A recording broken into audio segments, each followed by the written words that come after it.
This time, we're going to need to work backwards. What they've given us is the image down here. I can tell it's the image because all my points have that apostrophe, that prime on them, and they asked me to find the coordinates of the pre-image using a matrix. So in other words, I want to work backwards. So the first thing that I think we'll need to do is let's go ahead and set up a matrix that represents our image. So recall from the last video, hopefully you watched that one, we're going to have two rows. Our x coordinates will be on the top and our y coordinates will be on the bottom, and then each column is going to represent a different point. So starting with v prime, we'll have v prime, let's go ahead and label these w, x prime, y prime, and z prime. And so I'll do the first coordinate with you guys, and then I'll have you guys pause it and find the other coordinates.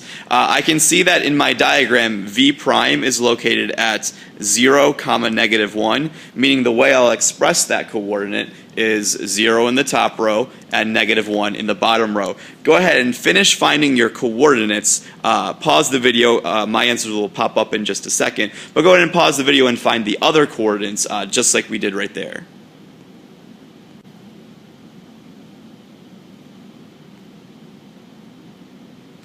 So there were my other coordinates. Our next step is going to be figure out what our rule is. Our rule is given to us as a verbal rule, so let's change that into a matrix rule. We were told that the image had already been moved 6 units to the left, so that rule must have been -6 because I want to move backwards. And then I was moved 5 units up, so +5. Well, that's the normal rule. That's the rule that was used to form the image that we see, meaning to work backwards, I'm going to need to use that rule in the reverse direction. So think of it like this. Let's set up a matrix. I'm going to call this not just the rule, but I'm going to put it in quotes because it's kind of my own thinking. I'm going to call it the backwards rule. We're going to use it in reverse.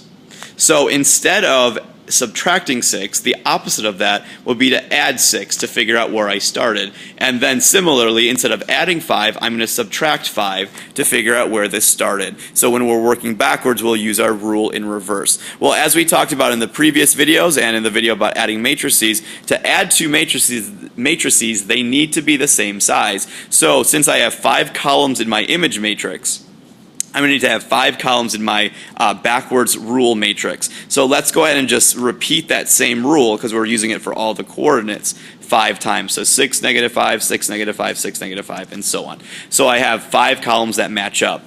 Finally, then, to get our answer, let's go ahead and add those two matrices together. In order to do that, we'll simply add elements in the same position. So in other words, add 6 to everything along the top, and then add a -5 to everything on the bottom. And what we'll be finding are the coordinates of the pre-image, where we started out at. And what I'll do is I'll go ahead and label this, and since it's the pre-image, there's no primes. It's V, W, X, Y, and Z. So once again, why don't you guys go ahead and pause the video, make sure you can get this to work out.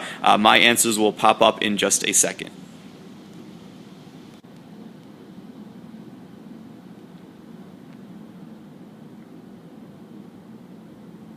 Hopefully you ended up with the same coordinates. If not, double check your work or ask me a question. A great way to check this would be to graph this pre-image and see if it does follow the rule. Of course, this graph is a little bit small since our coordinates kind of ended up off the graph. So we'll trust that we did the math correctly, but graphing would be a great way to check if we had a larger piece of graph paper. So here are the coordinates of where the figure must have started out as long as this rule was applied to end up with the image that we see.